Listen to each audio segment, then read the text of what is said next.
आज रिद्धी क्रिएशनच्या किचनमध्ये instant वड्यांची recipe share करणार आहे।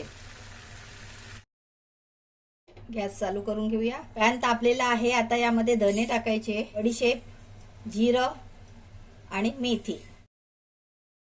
सर्व जिन्नस स्लो टू मीडियम गॅसवर डाग येतपर्यंत भाजून घ्यायचे। भाजून घेतल्याने मिक्सरला लावल्यावर पटकन पावडर होते। आता गॅस बंद करूया आणि हे गार करायला ठेवूया। आता हे सर्व जिन्नस गार झाले, मिक्सरला लावून बारीक वाटून घ्यायची, एकदम पावडर करून घ्यायची आहे। अशी पावडर करून घ्यायची। आता याच मिक्सरच्या भांड्यामध्ये एक कांदा चिरून घेतलाय, तो पण बारीक करून घ्यायचा आहे। कांदा पण बारीक झालेला आहे। आता दुसऱ्या भांड्यात काढून घेऊया। आता इन्स्टंट वडे करण्यासाठी यामध्ये 1 वाटी तांदळाचं पीठ घ्यायचंय, एकाच वाटीचं माप घ्यायचंय। 1 वाटी ज्वारीचं पीठ, ज्वारीचं पीठ नसेल तर 2 वाटी तांदळाचं पीठ घ्यायचंय। अर्धी वाटी रवा, अर्धी वाटी बेसन। प्रमाणे यामध्ये हळद मिक्स करायची आहे, मीठ, हे जे आपण मसाला वाटून ठेवला होता। आता हे सगळं एकजीव करून घ्यायचं। तुम्हाला जेवढ्या प्रमाणामध्ये पीठ भिजवायचं आहे त्याप्रमाणे वाटीचा लहान मोठ्या प्रमाणात माप घेऊ शकता तुम्ही। जास्त बनवायचे असेल तर मोठी वाटी घ्या। आता हे बऱ्यापैकी एकजीव झालेलं आहे। यामध्ये आता 1 वाटी भात घ्यायचा आहे। रात्रीचा शिळा भात असेल तर चालेल, नाहीतर ताजा घ्या। वाटून ठेवलेला कांदा ऍड करायचा यामध्ये। कांदा ऍड केल्याने वडे टेस्टला एकदम भन्नाट होतात। आता यामध्ये कडकडीत गरम पाणी घ्यायचं आहे। एवढ्या पिठासाठी 2 वाट्या गरम पाणी घेतलेलं आहे। आता थोडा वेळाला झाकून ठेवायचं। झाकण ठेवून 5 मिनिटं झालेले आहेत। आता उघडून बघूया। पीठ आता गार झालंय।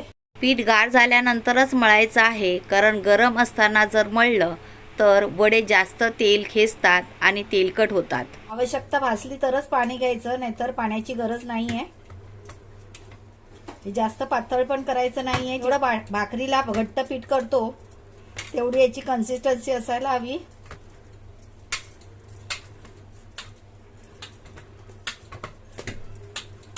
वड्यांचं पीठ बऱ्यापैकी मळून झालंय। वडे करायला घेऊया।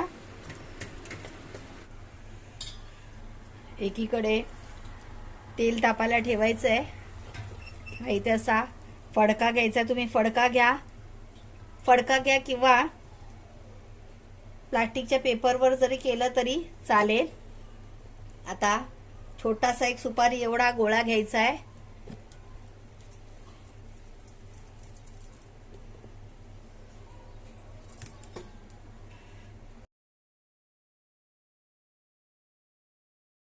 आता तेल तापलेलं आहे, वडा कढईमध्ये टाकून घेऊया। वडा टाकताच क्षणी बघा किती बुडबुडे आहेत, कसा टम्म फुगून वर आलेला आहे। आता दुसऱ्या साइडने पलटी करूया। बुडे कमी झाले की वडा काढून घ्यायचा आहे। बुडे पण कमी झाले म्हणजे पाण्याचा अंश संपलेला आहे। आता वडा काढून घ्यायचा आणि अशाच प्रकारे सर्व वडे तळून घ्यायचे आहेत। काढून असं चाळणीमध्ये ठेवायचं।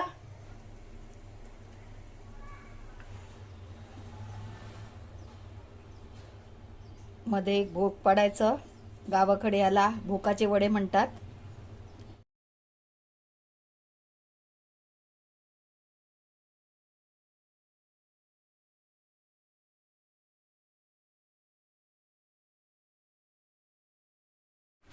हे बघा कसा वडा झालाय, बघा किती छान टम्म फुगलेला आहे आणि तेलकट नाही। इन्स्टंट वडे थाली। तर मंडळी, अशा प्रकारे इन्स्टंट वडे तयार आहेत। रेसिपी आवडली तर लाईक करा, शेअर करा। चॅनलवर नवीन असाल तर चॅनलला सबस्क्राईब करा। वेळात वेळ काढून तुम्ही ही रेसिपी पाहिली त्याबद्दल खूप खूप आभार। लवकरच परत भेटूया अशाच एका नव्या रेसिपी सोबत। तोपर्यंत बाय बाय।